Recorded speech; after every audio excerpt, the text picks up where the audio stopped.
ബലിപെരുന്നാളുമായി ബന്ധപ്പെട്ട് നോക്കുമ്പോൾ അതെന്താണ്?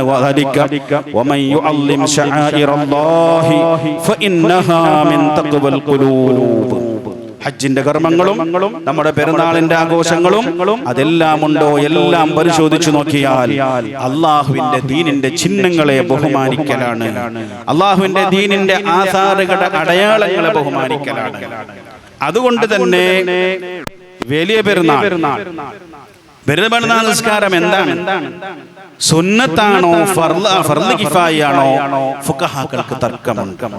ശാഫിഈ ഫുഖഹാക്കളെ കുറിച്ച് തന്നെ ഞാൻ പറയും. സുന്നത്ത് മുഅക്കദത്താണ് എന്നതിൽ തർക്കമില്ല. സുന്നത്ത് മാത്രമല്ല, സുന്നത്ത് മുഅക്കദത്താണ്. എന്തുകൊണ്ട് സുന്നത്ത് മുഅക്കദത്തായി? ഒന്ന്, അത് ഉജൂബുണ്ട് എന്ന് പറഞ്ഞ പണ്ഡിതന്മാർ നമ്മളെ മദ്ഹബിൽ തന്നെ ഉള്ളത് കൊണ്ട്, ഫർള് കിഫായാണ് നമ്മളെ മദ്ഹബിൽ തന്നെ അഭിപ്രായം ഉണ്ടല്ലോ, അതുകൊണ്ട് അത് സുന്നത്ത് മുഅക്കദത്താണ്. രണ്ടാമത്തെ കാരണം നബി സല്ലല്ലാഹു അലൈഹി വസല്ലം അലൈഹാ, നബി സല്ലല്ലാഹു അലൈഹി വസല്ലം തങ്ങൾ ചെറുപെരുന്നാൾ നിസ്കാരം ജീവിതത്തിൽ ഒരിക്കലും റസൂലുള്ളാഹി ഒഴിവാക്കിയിട്ടില്ല. വലിയ പെരുന്നാൾ റസൂലുള്ളാഹി മിനയിൽ വെച്ച് ഹജ്ജത്തുൽ വദാഇന്റെ അന്ന് ഒഴിവാക്കിയെന്ന സംഭവമുണ്ട്. അത് ലികസ്റത്തി അശ്ഗാലിഹി, റസൂലുള്ളാഹിക്ക് അന്നുള്ള പണികൾ കൂടിയത് കൊണ്ട് ഒഴിവാക്കിയതാണ് എന്നല്ലാതെ അതിന്റെ മഹത്വം കുറഞ്ഞത് കൊണ്ടല്ല. അപ്പൊ അല്ലാഹുവിന്റെ റസൂൽ പതിവാക്കിയത് കൊണ്ടും മറ്റൊരു വിഭാഗം പണ്ഡിതന്മാർ അത് ഫർള് കിഫായിയാണ് എന്ന് പറഞ്ഞതുകൊണ്ടും പെരുന്നാൾ നിസ്കാരം മുഅക്കദായ സുന്നത്താണ്. ഞാൻ പറയുന്നത് പെരുന്നാളിനെ അങ്ങനെയാണ് കാണുന്നത്. ഷിയാറുകളെ നമ്മൾ എത്ര ബഹുമാനിച്ചോ അത്ര കണ്ടാണ് അതിന്റെ മഹത്വം നിലനിൽക്കുന്നത്. ആ ഷിയാറുകളോട് നമുക്ക് ബഹുമാനമുണ്ടാകണം. അപ്പൊ നമ്മളെ ഈമാൻ കൂടും. നമ്മളെ കണ്ടിട്ട് നമ്മളെ ശേഷമുള്ള മക്കൾ അത് പഠിക്കും. ഷിയാറുകളെ നാം ചെറുതായി കണ്ടാൽ, ഷിയാറുകളെ അതിന്റെ മഹത്വത്തോടെ കണ്ടില്ല എങ്കിൽ അത് ഇസ്ലാമിന് വലിയ നഷ്ടമാണ്. ഇസ്ലാമിന്റെ ഷിയാറായി വരുന്ന കാര്യങ്ങൾക്കൊക്കെ വലിയ മഹത്വമാണ് കൊടുത്തിട്ടുള്ളത്. അതുകൊണ്ട് തന്നെ ഇവിടെ രണ്ടഭിപ്രായം വന്ന ഒരു കൂട്ടര് അത് ഫർള് കിഫായാണെന്ന് പറഞ്ഞു. ഫർള് കിഫായി എന്ന് പറയാൻ ശാഫിഈ മദ്ഹബിലെ പണ്ഡിതന്മാർ പ്രധാനമായും വെച്ച കാരണം എന്താണ്? ലിഅന്നഹാ ശിആറുൽ ഇസ്ലാം, അത് ഇസ്ലാമിന്റെ ശിആറാണ്. ഇസ്ലാമിന്റെ ശിആറായത് കൊണ്ട് തന്നെ സുന്നത്താണെന്ന് പറയുന്ന പണ്ഡിതന്മാർക്ക് മറ്റൊരു അഭിപ്രായമുണ്ട്. ഒരാൾ ഒരു നാട്ടിൽ പെരുന്നാൾ നിസ്കരിക്കുന്നില്ലെങ്കിൽ അവരോട് ഭരണാധികാരി ബലപ്രയോഗം നടത്തണോ? ഭരണാധികാരി അവരോട് ബലം പ്രയോഗം നടത്തി അവിടെ ആ നാട്ടിൽ പെരുന്നാൾ നിസ്കരിപ്പിക്കേണ്ടതുണ്ടോ? മുഅത്തമദ് അല്ലെങ്കിലും സുന്നത്താണെന്ന് പറയുന്ന ഒരു വിഭാഗം പണ്ഡിതന്മാര് പറയുന്നത് അത് ദീനിന്റെ ശിആറായതുകൊണ്ട് ഇമാം ബലപ്രയോഗം നടത്തി ഒരു നാട്ടിൽ അതിനെ നിലനിർത്തേണ്ടതുണ്ട് എന്നും പറഞ്ഞ പണ്ഡിതന്മാരുണ്ട്. ഇതെല്ലാം പറയുന്നത് പെരുന്നാളിനെ സുന്നത്ത് നിസ്കാരം അത് സുന്നത്തല്ലേ എന്ന് പറഞ്ഞ് അതിന്റെ ഗൗരവം കുറക്കാൻ പാടില്ല. പ്രസംഗിക്കുന്ന ഉസ്താദുമാരായ എന്നെ പോലെ നിങ്ങൾ പോലത്തെ ഇതെല്ലാം പഠിച്ച് മനസ്സിലാക്കിയ ആളുകളാണ്. നമ്മളെപ്പോലത്തെ ആളുകളൊക്കെ പെരുന്നാൾ നിസ്കാരം സുന്നത്ത് എന്ന് ഒരിക്കലും പറയാൻ പാടില്ല. കാരണം അങ്ങനെ ആരെ അതിനെ കുറിച്ച് പറഞ്ഞിട്ടുമില്ല. മിൻഹാജിൽ പോലും അതിനെ കുറിച്ച് പറഞ്ഞത് എന്താണ്? അതിപ്രധാനപ്പെട്ട കിതാബുകളിലൊക്കെ സുന്നത്താണെന്ന അഭിപ്രായം പ്രബലമാക്കുകയും അതോടൊപ്പം വഖീല ഫർള് കിഫായ, അത് പറഞ്ഞിട്ടേ ഇത് പറയും. അതിനാണ് ഈ അഖ്വാലുകളും ഖൗലുകളും ഫുഖഹാക്കൾ പലപ്പോഴും ഇത്തരം വിഷയത്തിൽ ഉദ്ധരിക്കുന്നത് ഖൗലുകളെ കൊണ്ട് അഭിപ്രായങ്ങൾക്ക് ശക്തി കിട്ടുന്നത് കൊണ്ടാണ്. അതുകൊണ്ട് കേവലം ഒരു സുന്നത്തല്ല, ഉപേക്ഷിച്ചാൽ അതിന് വലിയ പ്രത്യാഘാതങ്ങളുണ്ട് എന്ന് പറഞ്ഞ ഇസ്ലാമിന്റെ ശിആറാണ് പെരുന്നാൾ നിസ്കാരം. അത് ശിആറായത് കൊണ്ട് തന്നെ മറ്റൊരു മസലയും അതിലൂടെ ചേർത്ത് പണ്ഡിതന്മാർ ഫിഖ്ഹിൽ പറയുന്നു.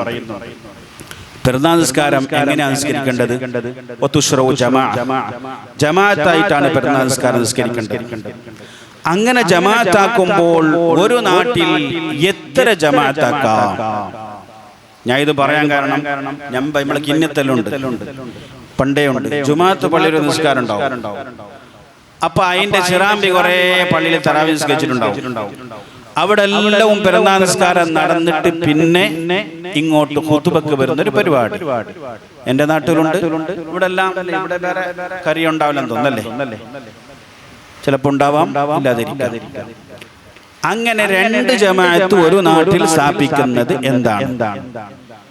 ഇബ്നു തുഹ്ഫയിൽ അടക്കം പറഞ്ഞു തഅദ്ദുദുൽ ജമാഅത്ത് പെരുന്നാൾ നിസ്കാരത്തിന് കറാഹത്താണ്. ജുമാ തഅദ്ദുദാകാൻ പറ്റാത്ത സ്ഥലം എവിടെയെല്ലാം ഉണ്ടോ അവിടെ ഒന്നും പെരുന്നാളിന്റെ ജമാഅത്ത് തഅദ്ദുദായിക്കൂടാ. കാരണം എന്തേ? അത് ശിആറാണ്. ജുമാ പോലെ വാജിബല്ല, ജുമാനെ പോലെ വാജിബല്ല അല്ലാന്നല്ല മുഅ്തമദ്. ജുമാനെ പോലെ വാജിബല്ലെങ്കിലും സുന്നത്തായ നിസ്കാരാണെങ്കിലും പെരുന്നാളിന് ജുമാ തഅദ്ദുദാകാൻ പറ്റാത്ത സ്ഥലത്ത് കാരണമില്ലാതെ പെരുന്നാളിന്റെ ജമാഅത്ത് തഅദ്ദുദായിക്കൂടാ, അത് കറാഹത്താണ്. അത്രമാത്രം പറഞ്ഞ് നിർത്തിയിട്ടില്ല. വഅലൽ ഇമാമി മൻഉഹാ, കറാഹത്തായത് കൊണ്ട് പൊതുവിലുള്ള കറാഹത്തുകളെ, വൈയക്തികമായ കറാഹത്തല്ല, പൊതുവായി വരുന്ന കറാഹത്തുകളെ തടുക്കാൻ ഇമാമിന് അധികാരമുണ്ട്. അതുകൊണ്ട് ഇസ്ലാമിന്റെ ഭരണമുള്ളവിടെ ഒന്നിലധികം ജമാഅത്തുകൾ, പെരുന്നാളിന്റെ ജമാഅത്തുകൾ ഒന്നിലധികം ആകുന്നത് തടയേണ്ടതാണ് എന്ന് ഫിഖ്ഹിന്റെ പണ്ഡിതന്മാർ പറഞ്ഞു. അതെല്ലാം വരുന്നത് ഇത് ദീനിന്റെ ശിആറാണ്. ആ ശിആറാണെന്ന ബോധം നമുക്കുണ്ടാകും. ഇപ്പൊ എന്തായെന്ന് പറഞ്ഞാൽ ഇപ്പൊ പെരുന്നാൾ നിങ്ങൾ വെറും സന്തോഷിക്കാനുള്ളതാണ്, വെറും ജോലിക്കുള്ളതാണ്, വെറും എൻജോയ്ക്കാണ് പെരുന്നാളിനെ ഉപയോഗിക്കുന്നത്. അതിൽ സന്തോഷങ്ങൾ പറ്റും, ഇൻഷാ അല്ലാഹ് നമുക്ക് സമയമുണ്ടെങ്കിൽ ചർച്ച ചെയ്യാം. പക്ഷേ സന്തോഷം മാത്രമാകാതെ ദീനിന്റെ ശിആറാണെന്ന് മനസ്സിലാക്കി അങ്ങനെയാണ് പെരുന്നാൾ നിസ്കാരങ്ങളെ നാം കാണേണ്ടത്. അവിടെ മനസ്സിലാക്കേണ്ട പിന്നൊരു കാര്യം, ഈ രണ്ട് ജമാഅത്താക്കുമ്പോ ചില പെരുന്നാളിന് ഒരാള് സാധാരണക്കാരിപ്പോ നമ്മുടെ നാട്ടിലെല്ലാം പേരിന്റെ അടുത്തുള്ള സിറാമ്പിൽ നിസ്കരിച്ചിട്ട് പിന്നെ പള്ളിക്ക് പോകും. അങ്ങനെ നിസ്കാരം സുന്നത്തുണ്ട് കേട്ടാ, ഓക്കെ, സുന്നത്തുണ്ട്. ജമാഅത്ത് സുന്നത്ത് നിസ്കാരം മടക്കി നിസ്കരിക്കൽ സുന്നത്തുണ്ടല്ലോ. അപ്പൊ ആ അടിസ്ഥാനത്തിൽ മടക്കി നിസ്കരിക്കാം, സുന്നത്താണ്. ആ നിസ്കാരത്തിന്റെ കൂടെ ഖുതുബയുണ്ടാവും. പക്ഷെ അവിടെ മനസ്സിലാക്കേണ്ട മറ്റൊരു കാര്യമുണ്ട്. ചെറുപെരുന്നാൾ നിസ്കാരത്തിന് ഒരാള് ആദ്യം ഒരു ജമാഅത്ത് നടത്തിയാൽ ഓന്റെ മുർസലായ തക്ബീറിന്റെ സമയം കഴിഞ്ഞു. മുർസലായ തക്ബീർ എപ്പോഴാണ്? ജമാഅത്തായി നിസ്കരിക്കുന്നെങ്കിൽ ഇമാമ് തക്ബീർ ഇഹ്റാം കെട്ടുന്നത് വരെ. ഒറ്റക്ക് നിസ്കരിച്ചാൽ ഓൻ അല്ലാഹു അക്ബർ നിസ്കാരത്തിന് കൈകെട്ടുന്നത് വരെയാണ് പെരുന്നാളിന്റെ മുർസലായ തക്ബീറിന്റെ സമയം. അങ്ങനെ നിസ്കരിക്കുന്ന പക്ഷം ആ ഒന്നാമത്തെ നിസ്കാരം കൊണ്ട് ഓന്റെ തക്ബീർ കഴിഞ്ഞു. പിന്നെ ഓൻ വിലപള്ളിക്ക് വന്ന് നിസ്കരിച്ചാൽ ആ ജമാഅത്തിൽ കൂടി നിസ്കരിക്കാം.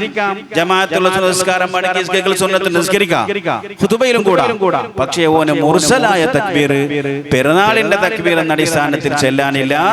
അതിന്റെ സമയം കഴിഞ്ഞുപോയി. അത് നാം ശ്രദ്ധിക്കേണ്ട ഒരു കാര്യമാണ്. അപ്പോ ഇസ്ലാമിന്റെ ശിആർ എന്ന നിലക്ക് ആ ശിആറിന്റെ മഹത്വം ഉയർത്തിപ്പിടിക്കാൻ എന്തെല്ലാം ആവശ്യമുണ്ടോ അതിനാവശ്യമായ മസ്അലകളൊക്കെ പണ്ഡിതന്മാർ പെരുന്നാൾ സംബന്ധമായി നമുക്ക് പറഞ്ഞു തന്നത് കാണാം. അതുപോലെ തന്നെ എവിടെയാണ് നിസ്കരിക്കേണ്ടത്? പെരുന്നാൾ നിസ്കാരം സാധാരണ ഫിഅലുഹാ ബിൽ മസ്ജിദ് അഫ്ളലു സലാത്തിൽ മർഇ ഫീ ബൈതിഹി ഇല്ലൽ മക്തൂബ. ഫർദ് നിസ്കാരം കഴിച്ചിട്ട് മനുഷ്യനെ വീടിലാണ് സുന്നത്ത് നിസ്കാരം ഏറ്റവും നല്ലത്. തഹജ്ജുദ് നിസ്കാരം ഔത്ത് നിസ്കരിക്കണം, കൂലിയാർ ഔത്ത് നിസ്കരിച്ചെങ്കിൽ. അത്തരം സുന്നത്ത് നിസ്കാരങ്ങളെല്ലാം റവാത്തിബ് നിസ്കാരമൊക്കെ വീട്ടിൽ നിസ്കരിക്കണം. ജമാഅത്ത് സുന്നത്തുള്ള നിസ്കാരങ്ങൾ പള്ളിയിലാണ് ചെയ്യേണ്ടത്. അപ്പൊ ആ അടിസ്ഥാനത്തിൽ പെരുന്നാളിന്റെ നിസ്കാരവും പള്ളിയിൽ വെച്ച് ചെയ്യലാണ് അഫ്ളല്. പക്ഷേ അവിടെ ഇസ്തിസ്നാ ഉണ്ട്. പള്ളിയിൽ ഒരുമിച്ച് കൂടാൻ സ്ഥലമില്ലെങ്കിൽ ഷഫീഇകളെല്ലാം പറഞ്ഞു കാണാം, അതിനെ മരുഭൂമിയിൽ വെച്ചാണ് ചെയ്യേണ്ടത്. ആളുകൾ ഒരുമിച്ച് കൂടുന്ന സ്ഥലത്താണ് ചെയ്യേണ്ടത്. ആളുകൾ ഒരുമിച്ച് കൂടുന്ന സ്ഥലത്ത് എന്തിനു വേണ്ടി ചെയ്യുന്നു? പള്ളിയിൽ നിന്ന് എന്തിനാ നിസ്കാരത്തിന്റെ മൈതാനത്തേക്ക് മാറ്റി? അതാണ് പറഞ്ഞത് അത് ഇസ്ലാമിന്റെ ശിആറാണ്. അങ്ങനെ മൈതാനത്ത് അവിടെ ഒരുമിച്ച് കൂട്ടി അവിടെ നിസ്കരിക്കലാണ് അഫ്ളല് എന്ന് ഫിഖ്ഹിന്റെ കിതാബുകളിൽ കാണാം. മൈതാനത്തിൽ നിസ്കരിക്കൽ അഫ്ളലാണ് എന്ന് പറയുമ്പോൾ ഷർവാനിയിൽ ഒരു മസ്അല കണ്ടപ്പോൾ ഞാൻ സാന്ദർഭികമായത് കൂട്ടി ഇവിടെ പറയുകയാണ്. ഈ അടുത്ത് ഒരു ഉസ്താദ് ഒരു ചർച്ചയിട്ടു. അതായത് ഇപ്പോ ഉടുപ്പ് ഇത് ഉള്ളത്തെ പള്ളിയാ, ഇതിന്റെ അപ്പുറത്ത് ഒരു പള്ളിയുണ്ട്, രണ്ട് ഭാഗത്തും പള്ളിന്റെ രണ്ട് റൂമുണ്ട്. എന്നാൽ ചില നാടുകൾ എന്ത് ചെയ്യുന്നുണ്ട്, വെള്ളിയാഴ്ച മാത്രം ആ സ്ഥലം ഉപയോഗപ്പെടുത്തുന്നു. ഈ രണ്ട് സ്ഥലവും വെള്ളിയാഴ്ച മാത്രം ഉപയോഗപ്പെടുത്തുന്നുണ്ട്, അല്ലാത്തപ്പോ ജമാഅത്തിന്റെ ഉള്ളിൽ മാത്രം ആക്കുന്നു. അപ്പൊ അങ്ങനെ ഒന്നാമത്തെ സഫ് പൂർത്തിയാകാതെ രണ്ടാമത്തെ സഫ് തുടങ്ങിയാൽ അത് കറാഹത്താണല്ലോ, നിസ്കാരത്തിന്റെ കൂലി കിട്ടൂലാലോ എന്ന് മസ്അല ഉള്ളത് കൊണ്ട് ആ കോലായിൽ സ്ഥലമുണ്ടായിരിക്കെ ഈ സാധാരണ നിസ്കാരത്തിന് ഇവിടെ ഇങ്ങനെ സഫ് കെട്ടിട്ട് നിന്നാൽ രണ്ടാമത്തെ സഫുകാരുടെ ജമാഅത്തിന്റെ കൂലി കിട്ടുമോ, സഫ് പൂർത്തിയാവൂലല്ലോ എന്നൊരു മസ്അല തർക്കം വന്നപ്പോൾ എനിക്കപ്പോ ഓർമ്മ വന്നത് ബഹുമാനപ്പെട്ട എന്നെ ഉസ്താദ് എന്നോട് ഒരു സുഹൃത്ത് ചോദിച്ചതാണ്. ഞാൻ പറഞ്ഞു ഞാൻ ഇബാറത്തൊന്നും കണ്ടിട്ടില്ല, എനിക്കിപ്പോ ഓർമ്മയില്ല. എന്നെ ഉസ്താദ് പറഞ്ഞൊരു വാക്ക് എനിക്ക് ഓർമ്മയുണ്ട്. ഒരു സഫിന്റെ അകലം പരിഗണിക്കേണ്ടത് ആ സഫിനെ നാം നിസ്കരിക്കാൻ വേണ്ടി എത്രയാണോ ഒരുക്കി വെച്ചത്, തഹയ്യുദ് ചെയ്തത്, ആ സ്ഥലത്തിനെയാണ് പരിഗണിക്കേണ്ടത് എന്ന് എന്നെ ഉസ്താദ് പറഞ്ഞത് എനിക്ക് ഓർമ്മയുണ്ട്. ഞാൻ ഇബാറത്തൊന്നും കണ്ടിട്ടില്ല. അങ്ങനെ ആ ഉസ്താദ് എന്നോട് പലപ്പോഴും ചോദിച്ചു, ഇബാറത്ത് കണ്ടോ എവിടെ നോക്കാൻ. നമുക്ക് അവരെ പോലെ പരന്ന അറിവും ഇൽമും ഇല്ലല്ലോ. ഞാൻ എപ്പോഴും ബഹുമാനപ്പെട്ട ബേക്കർ ഉസ്താദിനെ കണ്ടാൽ പറയാറുണ്ട്, ഉസ്താദേ നിങ്ങളെ ഇൽമും ഞങ്ങളെ ഇൽമും വ്യത്യാസമുണ്ട്. നിങ്ങളെ ഇൽമ ഖൽബിലാണ്, ഞങ്ങളെ ഇൽമ കടലാസിലോ അല്ലെങ്കിൽ മൊബൈലിലോ അല്ലെങ്കിൽ ലാപ്ടോപ്പിലാണ്. കറണ്ട് പോയാൽ ഞങ്ങളെ ഇൽമ ഓഫാവും, കടലാസ് കളഞ്ഞാൽ നമ്മ ജാഹിലുകളാവും. നിങ്ങൾ അങ്ങനെയല്ല, നിങ്ങളെ ഖൽബിലാണ് ഇൽമുള്ളത് എന്ന് പലപ്പോഴും ഞാൻ ഉസ്താദിന്റെ പ്രസംഗം കേട്ട് ഞാൻ ഉസ്താദിനോട് പറഞ്ഞു. ഈ പ്രാവശ്യം ബഹുമാനപ്പെട്ട മാണി ഉസ്താദാണല്ലോ ബേക്കൽ ഉസ്താദിന്റെ സ്ഥാനത്ത് വരിക. മാണി ഉസ്താദിന്റെ ലൈലത്തുൽ ഖദറിന്റെ പ്രസംഗം കഴിഞ്ഞ് സുബ്ഹാനല്ലാഹ് എത്ര ആയത്തുകളാണ്, എത്ര ബൈത്തുകളാണ്, എത്ര ഹദീസുകളാണ് അരമണിക്കൂറിൽ ഉസ്താദ് ഓതിയത്. ഞാൻ ഉസ്താദ് പോകുമ്പോൾ അതേപോലെ കൈപിടിച്ച് ഉസ്താദ് പറഞ്ഞു, ഉസ്താദ് ഞങ്ങൾക്കും നിങ്ങൾക്കും ഒരുപാട് ഡിഫറൻസ് ഉണ്ട്. നിങ്ങളെ ഇൽമെല്ലാം ഖൽബിലും നമ്മളെ ഇൽമെല്ലാം പുറത്തും നമ്മളെ ഖൽബിലേക്കൊന്നും എത്തിയിട്ടില്ല. അപ്പൊ അതാണ് നമ്മളെ അവസ്ഥ. അപ്പൊ ഞാൻ പറഞ്ഞു എനിക്ക് ഇബാറത്തൊന്നും നോക്കാനുള്ള പിന്നെ അതിനൊരു തൗഫീഖ് വേണമല്ലോ. അപ്പൊ ഞാൻ സുറാബേം എനക്കറിയാല, ഇങ്ങനെ കേട്ട് മാത്രമേ ഓർമ്മയുള്ളെന്ന് പറഞ്ഞു. ഞാൻ എങ്ങനെ നമ്മളെ ഈ ക്ലാസ്സിന് വേണ്ടി ഇങ്ങനെ കിതാബ് നോക്കുമ്പോൾ അവിടെ ഷർവാനയിൽ ഈ ചർച്ച കൊണ്ടുവരുന്നുണ്ട്. അങ്ങനെ മൈതാനിയിൽ സഫ് കെട്ടുമ്പോൾ സഫിന്റെ അറള് എങ്ങനെയാണ് പരിഗണിക്കേണ്ടത് ഞാൻ നോക്കിയെന്ന് മനസ്സിലാക്കിയത് ബഹുമാനപ്പെട്ട എന്നെ ഉസ്താദ് പറഞ്ഞ ആ യുഹയ്യിഊനഹു അതേ ഇബാറത്ത് തന്നെയാണ് അവിടെ ഉള്ളത്. സഫിന്റെ അകലം എങ്ങനെ നിൽക്കണം, മരുഭൂമിയിൽ അങ്ങനെ പെരുന്നാൾ നിസ്കാരത്തിൽ നിൽക്കുമ്പോൾ എങ്ങനെ നിൽക്കണോ, കുറെ അപ്പുറങ്ങൾ നിന്നാൽ സഫ് അങ്ങനെ പോകൂലേ, ഇമാമും മാമും തമ്മിൽ ബന്ധമില്ലാതാവൂലേ. അപ്പൊ എങ്ങനെയാണ് നിൽക്കേണ്ടതെന്ന് പറഞ്ഞ് ഷർവാനിൽ അവിടെ ചർച്ച ചെയ്ത് കാണാം. ആദ്യത്തെ നിലയ്ക്ക് ജനങ്ങൾ സഫായി ഒരുക്കുന്ന സ്ഥലം ഏതാണോ അത്രമാത്രമാണ് അറദിൽ പരിഗണിക്കേണ്ടത് എന്ന ഇബാറത്ത് ഞാൻ അവിടെ കണ്ടു. അപ്പൊ നമ്മൾ എങ്ങനെയാണ് ഒരുക്കുന്നത്? ഈ പള്ളിയിൽ ഇപ്പൊ ഇത്ര സ്ഥലമാണ് ഒരുക്കിയിട്ടുള്ളത്. ഇനി പുറത്ത് സ്ഥലം ഉണ്ടെങ്കിൽ ഇവിടുത്തെ നടത്തിപ്പുകാർ അത് വെള്ളിയാഴ്ചക്ക് മാത്രമാണ് ഒരുക്കുക, അല്ലാത്ത സമയത്തൊക്കെ അത് ഒരുക്കി വെച്ചിട്ടില്ല. അപ്പൊ അത് സഫായി പരിഗണിക്കേണ്ടതില്ല. അവിടെ കാർപ്പറ്റ് ഉണ്ടാവും, നിൽക്കാനുള്ള എല്ലാ വ്യവസ്ഥ ഉണ്ടാവും. പക്ഷെ അത് അതിന്റെ ആളുകൾ അത് ഒരുക്കാത്തത് കൊണ്ട്, ആദ്യ നിലക്ക് തഹയ്യു ഇല്ലാത്തത് കൊണ്ട് അതിനെ പരിഗണിക്കേണ്ടതില്ല എന്ന് ഞാൻ ആ ഇബാറത്ത് മനസ്സിലാക്കി. ഉസ്താദുമാരെങ്ങനെ നോക്കുക, എനിക്ക് തെറ്റിയിട്ടുണ്ടെങ്കിൽ എന്റെ ശ്രദ്ധയിൽപ്പെടുത്തുക എന്നും സാന്ദർഭികമായി ഞാൻ അറിയിക്കുന്നു. അങ്ങനെ മരുഭൂമിയിൽ വെച്ച് ചെയ്യൽ അഫ്ദലാണെന്ന് പറയാൻ കാരണം അത് അത് ദീനിന്റെ ശിആറാണ്. അതുകൊണ്ട് തന്നെ ദീനിന്റെ ശിആറാണ് പെരുന്നാൾ എന്നുള്ളത് കൊണ്ട് അതിന്റെ മഹത്വം ഞാൻ നിങ്ങളെ ഉപദേശിക്കുകയല്ല. നമ്മ ആ മഹത്വം എത്ര നമ്മളെ ജീവിതത്തിൽ കൊണ്ടുനടക്കുന്നോ അത്ര ഞങ്ങളെ മക്കൾക്കും മഹത്വം ഉണ്ടാവും. നിങ്ങൾ നോക്ക്, പണ്ടല്ല റമദാൻ വന്നാൽ അല്ലേ നമുക്ക് എങ്ങനെ അറിയുന്ന നമ്മളെ പുരളിയ ഒരു ബഹുമാനം അല്ലേ? ചെറിയ ചെറിയ പോരായിരിക്കും, സൗകര്യങ്ങളൊന്നും ഇല്ലാത്ത വെറും ചെറിയ പോരായിരിക്കും. റമദാൻ വരുമ്പോ ആ പോരൊന്ന് അടിക്കലും, അതിനെ അടിച്ചു വാരലും, അതിനെ ക്ലീനാക്കലും, പാത്രം ഒന്നും ഉണ്ടാവല, ഉള്ള പാത്രം കഴുകലും, പെട്ടി അടിക്കലും, അട്ടടിക്കലും. എന്താണ് ഒരു ബഹുമാനം? ആ ബഹുമാനം അല്ലേ ഈ ആയത്തും ഹദീസും ഒക്കെ കേട്ടിട്ട് നമുക്ക് വരുന്ന താലീമാക്കാരുടെ ബഹുമാനം എന്താണ്? ആ താലീമാണ്. നമ്മളെ വലിയ ഉസ്താദിനെ അറിയാം, കണ്ണങ്കാരിൽ കൂടെ ഉണ്ടായിരുന്നു. എന്നെ സംബന്ധിച്ചിടത്തോളം എനിക്ക് റബീഉൽ അവ്വലിന്റെ മൗലിദിനോട് പിന്നെ ഒരു എല്ലാവർക്കും താലീമുണ്ട്. ഏറ്റവും താലീം എന്റെ മനസ്സിൽ തോന്നിയത് കണ്ണങ്കാരന്റെ മൗലിദിന്റെ മജ്ലിസ് കണ്ടിട്ടാണ്. അല്ലോ സാർ, കണ്ണങ്കാരന്റെ മൗലിദിന്റെ റാത്തീബിന്റെ മജ്ലിസ് ഞാൻ അവിടെ മാത്രമേ കണ്ടിരുന്നെങ്കിൽ എനിക്കറിയില്ല.